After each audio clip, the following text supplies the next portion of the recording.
স্বাধীনতা দেখিনি, দেখেছি 24-এর 5ই আগস্টের স্বাধীনতা, ঠিক কিনা? দীর্ঘ 16টি বছর এই বাঙালি জাতিকে অবরুদ্ধ করে রাখা হয়েছিল একটি দেশের তাবেদার বানিয়ে, ঠিক কিনা? যে মহান রব্বুল ইজ্জত ওয়াল জালাল হাজার নয় লাখ লাখ আলেমের আর্তনাদ, চোখের পানি, তাহাজ্জুদের সেই ফরিয়াদকে আল্লাহ বিফলে দেননি।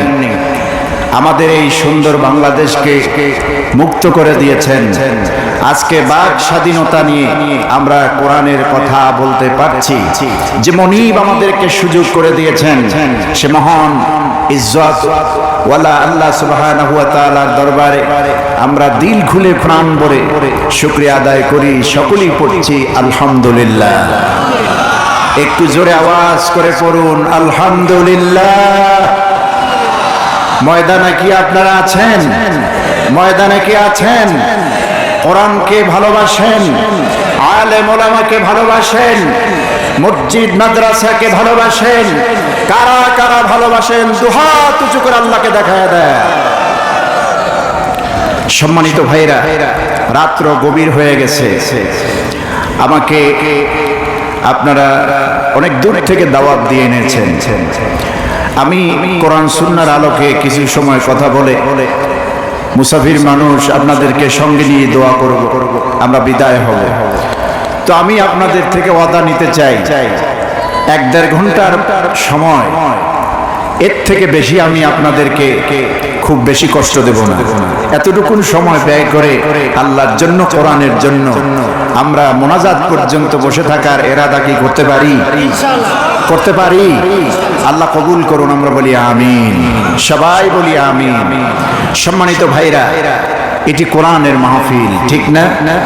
এর থেকে দামি মাজলিস আকাশের নিচে জমিনের উপরে আর নাই। আব্দুল লতিফ ভাই, মাহফিলের পারমিশন নেওয়া লাগছে? সুবহানাল্লাহ। আমরা দীর্ঘ 15-16টি বছর কোন যুগে ছিলাম, কোন দেশে ছিলাম? একটি কোরআনের মাহফিল আয়োজন করলে 10 থেকে 15 জায়গায় অনুমতির জন্য দ্বারস্থ হওয়া লাগত। আমার মনে আছে, আপনাদের এই মাহফিলে আসার আগে আমি মাগরিবের পরে রংপুর থেকে রওনা দিয়েছি। অবশ্য এসেছি দিনের বেলা। ওপারে নদীর ওপারে রৌমারি আছে। সেই রৌমারি একটা প্রোগ্রামে সন্ধ্যার সময় মাহফিল বন্ধ করে দিয়েছে। ছেলেরা, এলাকার ছেলেরা আমার কাছে আমার বুকের সাথে বুক মিলে এত কান্না করেছে। আমি বলেছি, যদি সুযোগ হয় ইনশাআল্লাহ আসবো। এই জালিমরা বেশি দিন টিকতে পারবে না, ঠিক কিনা? কারণ জালিমদের হেদায়েত নাই। জালিমদের কি নাই? হেদায়েত। আল্লাহু লা ইয়াহদি কওমা যালিমিন। জালিমদেরকে আল্লাহ তো হেদায়েত দেন, আল্লাহ তো পছন্দ করেনই না, বরং হেদায়েতও দেন না। যাদের জীবনের বিনিময়, রক্তের বিনিময় আমরা স্বাধীন দেশ পেয়েছি, আবারও তাদের জন্য দোয়া করছি। আল্লাহ রাব্বুল আলামিন রংপুরের আপনাদের গর্ব শহীদ আবু সাঈদ সহ যত সেক্টরের লোকেরা এই দেশের জন্য জীবন দিয়েছে, আল্লাহ রাব্বুল আলামিন প্রত্যেককে আল্লাহ পাকের জান্নাতের আলা মাকাম নসিব করুন, আমরা বলি আমিন। আমরা এসেছি এই দুনিয়ায় পরীক্ষা দেওয়ার জন্য, ঠিক না? পরীক্ষা নীতি আল্লাহ রাব্বুল আলামিন আমাদেরকে পাঠিয়েছেন ধরার মাঝে। পৃথিবীর সমস্ত নবীদেরকে ঈমানি পরীক্ষা নিয়েছেন। এমন কোন নবী ছিল না, এমন কোন ওলি ছিল না, সাহাবায়ে কেরাম ছিলেন না যাদেরকে আল্লাহ ঈমানি পরীক্ষা নেন না। ঈমানি পরীক্ষা নিতে হয় এবং দিতে হয় কেমন করে?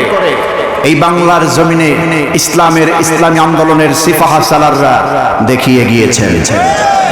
2013 সাল থেকে শুরু করে 2018 সাল পর্যন্ত ফাঁসির রশি গলায় ধারণ করেছেন, তবুও 1 সেকেন্ডের জন্য বাতিলের সামনে মাথা নত করেন না।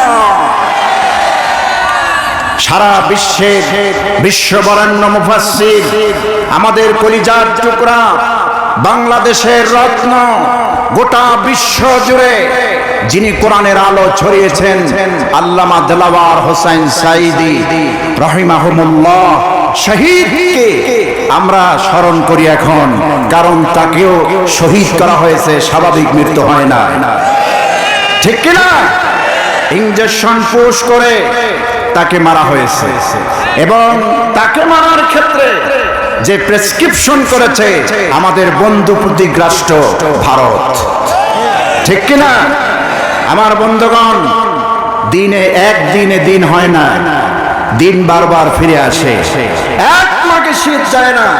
সারা বাংলাদেশে আজকে কোরআনের পক্ষের যে গণজোয়ার এসছে, এতে প্রমাণ হয় আগামীর বাংলাদেশ ইসলামের বাংলাদেশ, আগামীর বাংলাদেশ কোরআনের বাংলাদেশ। ইসলামওয়ালারা, কোরআনওয়ালারা মানুষের ধারে ধারে এখন ইসলামের বাণী নিয়ে যাচ্ছে, একটাই মাত্র উদ্দেশ্য, কোরআন যেন পার্লামেন্টে যেতে পারে, এদেশের থেকে লুটেরা, জুলুমবাজ, হত্যাকারী, মানুষের উপর জুলুমকারীদেরকে এই জমিনে শায়েস্তা করতে পারে, জমিন আল্লাহর কোরআনের রাজ কায়েম করতে পারে। আপনারা কি তাদের সঙ্গে আছেন? এদেশে যারা ইসলামী আন্দোলনকে বুলন্দ করতে চায়, এদেশে যারা ইসলামী আন্দোলন কায়েম করতে চায়, কোরআনের রাজ জমিনে কায়েম করতে চায়, আপনারা তাদের পক্ষে আছেন না নাই? কারা কারা আছেন হাত উঁচু করে আল্লাহকে দেখায় দেয়।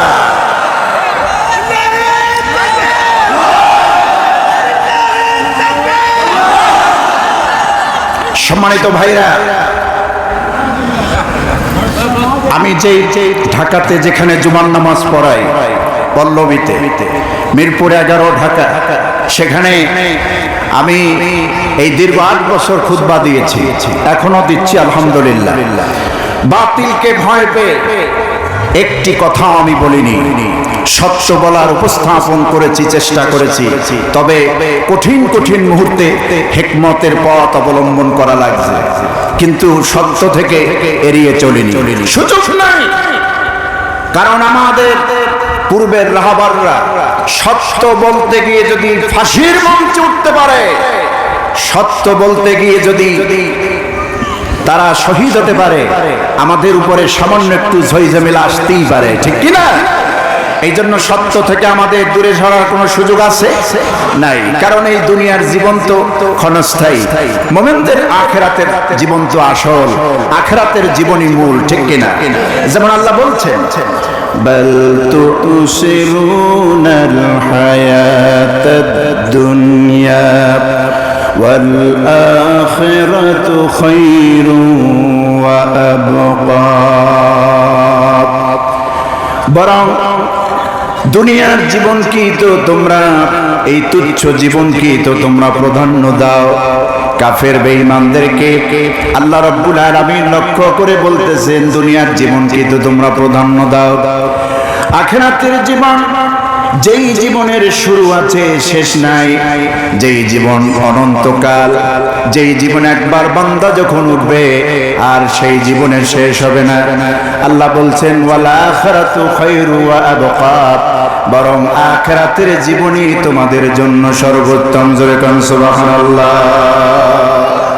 সুতরাং কবরে, হাসরে, মিজানে, সিরাতে, ময়দানে মাশারে আমরা যদি পার পেয়ে যেতে পারি, আল্লাহ যদি আমাদেরকে মাফ করে দেন, এমন জিন্দেগি তো দুনিয়ার জীবনে গঠন করতে হবে, ঠিক কিনা? এই জন্য আল্লাহ আমাদেরকে পরীক্ষার জন্য এই দুনিয়ায় পাঠিয়েছেন, আমাদেরকে পরীক্ষা দিতেই হবে। সমস্ত নবীরা পরীক্ষা দিয়েছেন, ঈমানের পরীক্ষা। আমি কোরআনে কারীম থেকে সূরাতুল বাকারা 155, 56 এবং 57 এই 3টি আয়াতে কারিমা তেলাওয়াত করেছি। এই 3টি আয়াতের মধ্যে আল্লাহ পাক ধৈর্যশীলদের পরিচয় দিয়েছেন, খাঁটি পাক্কা মুমিনদের পরিচয় দিয়েছেন, খাঁটি ঈমানওয়ালাদের পরিচয় দিয়েছেন, যে এই পৃথিবীতে আমি মুমিনদেরকে বারবার পরীক্ষা করি, তাদেরকে পরীক্ষা করে সফল করে সফলতা দিয়ে তাদেরকে জান্নাতের মালিক বানায় দেয়। আসুন আমরা সেই 3টি আয়াত আবার তেলাওয়াত করি। তেলাওয়াতের মাধ্যমে যথারীতি আমরা কোরআন থেকে কথা বলি। আমার সঙ্গে পুরুষ সজ্জিত আওয়াজে সবাই বলুন, আউযু বিল্লাহি মিনাশ শাইতানির রাজীম, বিসমিল্লাহির রাহমানির রাহিম, ওয়ালানাবলুওয়ান্নাকুম বিশাইইম মিনাল খাউফি والجوع ونقص من الأموال والأنفس والثمرات وبشر الصابرين الذين إذا أصابتهم مصيبة قالوا إنا لله وإنا إليه راجعون أولئك عليهم صلوات من ربهم ورحمة وأولئك هم المهتدون صدق الله العظيم আমার ভাইরা আল্লাহ পাক বলছেন ওয়ালানাবলুওয়ান্নাকুম, অবশ্যই আমি তোমাদেরকে পরীক্ষা করব, মিনাল খাউফি বিশাইইম মিনাল খাউফি, কিছু বিষয়ে আমি তোমাদেরকে পরীক্ষা করব দুনিয়ায়। মিনাল খাউফ ভয় দিয়ে, ওয়াল জু ক্ষুধা দিয়ে, ওয়ানাকসিম মিনাল আমওয়ালি ওয়াল আনফুসি ওয়াত তামারাত, আর তোমাদের জানমাল দিয়ে, তোমাদের ক্ষেতের ফসল ফল ফলাদি দিয়ে আমি তোমাদেরকে রীতিমতো পরীক্ষা করব। অবশ্যই সাবিরিন, আর সুসংবাদ দিন তাদেরকে এই পরীক্ষায় চরমভাবে যে মানুষগুলি ধৈর্য ধারণ করবে।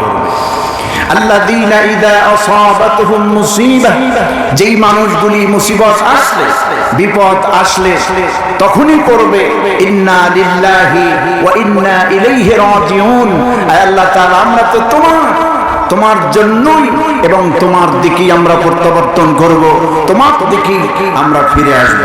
আল্লাহ পাক বলছেন উলাইকা আলাইহিম সালাওয়াতুম মির রাব্বিহিম ওয়া রাহমা, এই সব বান্দাগুলি, এই গুণ বিশিষ্ট বান্দাগুলি এমন যাদের উপরই আল্লাহর সালাত মানে অনুগ্রহ এবং দয়া তাদের রবের পক্ষ থেকে, এবং এই মানুষগুলি প্রকৃত ঈমানের দাবিতে হেদায়েত প্রাপ্ত।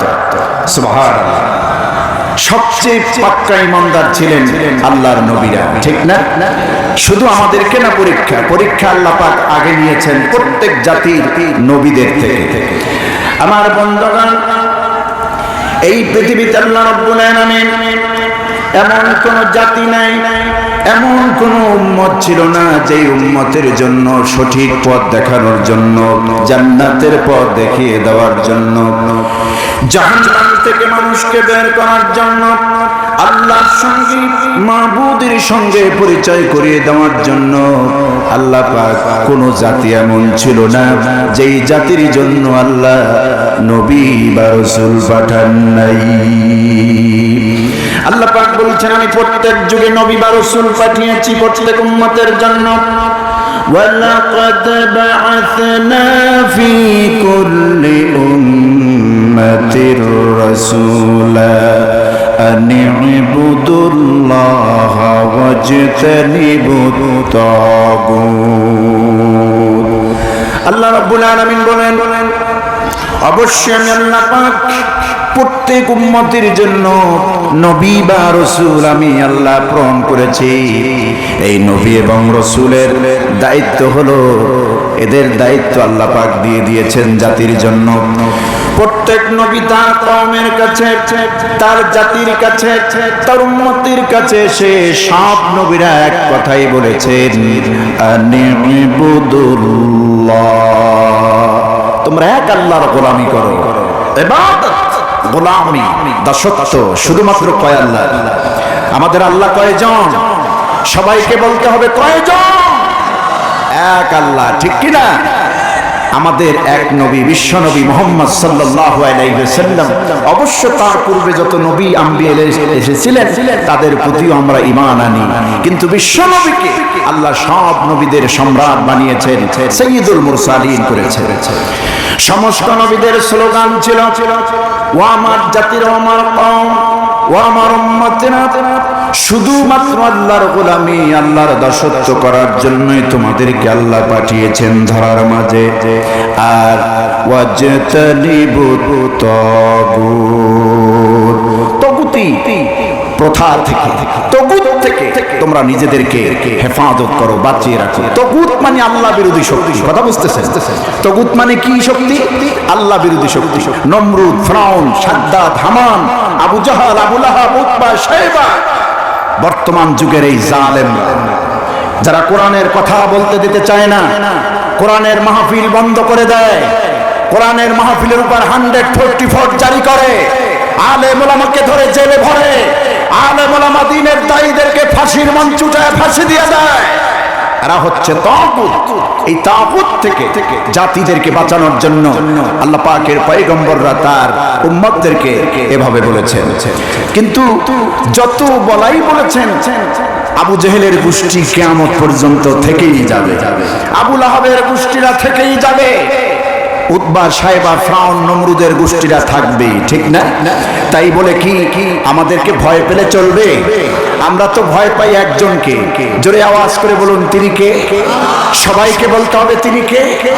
আল্লাহ ছাড়া আমরা কাউকে ভয় পাই? কাউকে ভয় পাই? কাউকে ভয় পাই? একমাত্র আল্লাহ কি ভয় পায়? আল্লাহ রাব্বুল আলামিন বলছেন, তোমাদের উপরে জুলুম নির্যাতন হওয়ার আগে এই পৃথিবীতে অসংখ্য অগণিত নবী রাসূল আমি আল্লাহ পাঠিয়েছি ধরার মাঝে।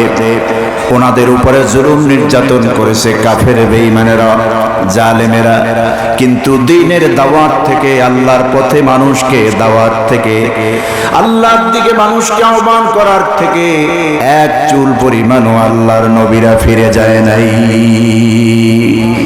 যত নির্যাতন হয়েছে, দ্বীনের দাওয়াতের স্পিড তত বেড়েই গিয়েছে। আমরা যদি কোরআন খুঁজি, হযরতে হুদ আলাইহিস সালাম সম্পর্কে আল্লাহ বলেন, এই কোরআনে যেই নবীর নামে আল্লাহ পাক একটি সূরা নাজিল করেছেন, সূরাতুল হুদ, সেই হুদ আলাইহিস সালামকে আল্লাহ তার জাতির সামনে পাঠিয়ে দিলেন। জাতিকে আল্লাহ বললেন, হুদকে বলে দিলেন, ও আমার হুদ, তুমি তোমার জাতির সামনে যাও, তোমার জাতি, তোমার কওমকে, তোমার উম্মতকে আমি আল্লাহর দিকে আহ্বান করো, দ্বীনের পয়গাম, দ্বীনের তাবলীগ পৌঁছায় দাও, আর বলো লোকেরা আমাকে তোমাদের জন্য নবী করে পাঠানো হয়েছে। জীবন জীবন নয়, আর একটা জীবন আছে, আখিরাতের জীবন, সেটাই আসল জীবন। এই যে তোমাদের বানানো যেই মূর্তিগুলি তোমরা নিজ হাতে বানিয়েছো, এগুলি তোমাদের ইলাহ হতে পারে না। মাছের পূজা, গাছের পূজা, সূর্যের পূজা, আগুনের পূজা এগুলি করতে পারবা না, কারণ এগুলি লা তাদুররু ওয়া লা তানফাউ, না করতে পারে কোনো উপকার, না করতে পারে কোনো ক্ষতি। এগুলি উপকারও করতে পারে না, ক্ষতিও করতে পারে না। সুতরাং তোমরা সৃষ্টি জীব হয়ে আরেকটা সৃষ্টি জীবের আনুগত্য কেমন করে করবে? হযরত হুদ আলাইহিস সালাম তার জাতিকে ডেকে বললেন, ইয়া কওমি ইবুদুল্লাহ মা লাকুম মিন ইলাহিন গায়রুহু, ও আমার জাতিরা, আমার উম্মতেরা, এক আল্লাহর গোলামি করো, আল্লাহর দাসত্ব করো, আল্লাহর বন্দেগী করো। তিনি ছাড়া তোমাদের কোনো ইলাহ নাই, মাবুদ নাই, তিনি ছাড়া তোমাদের কোনো উপাস্য নাই। এই কথা তিনি যখনই বলেছেন, হযরতে হুদ আলাইহিস সালামের অপরাধ শুধু তাওহীদের দিকে আহ্বান করা, এক আল্লাহর দিকে, আল্লাহর রুবুবিয়তের দিকে, আল্লাহর উলুহিয়তের দিকে আহ্বান করা, মানুষ দিগকে জাহান্নামের পথ থেকে জান্নাতের পথ দেখিয়ে দেওয়া। এতটুকুন কারণে ওই জামানার কাফের নেতারা একত্রিত হয়ে মিটিং করলো হুদকে কিভাবে পরাজিত করা হয়, কিভাবে পরাভূত করা যাবে। হযরতে হুদ আলাইহিস সালামকে আক্রমণ করলো, তাকে ধরে নিল, তাকে হাতে পায়ে বেঁধে দিল। আমার বন্ধুগণ, একজন নবীর পায়ে রশি লাগায়, একজন নবীর হাতে রশি লাগায়। এই রশি লাগিয়ে হযরতে হুদ আলাইহিস সালামকে পাহাড়ের চূড়ায় উঠায় নিল কাফের বেঈমানেরা।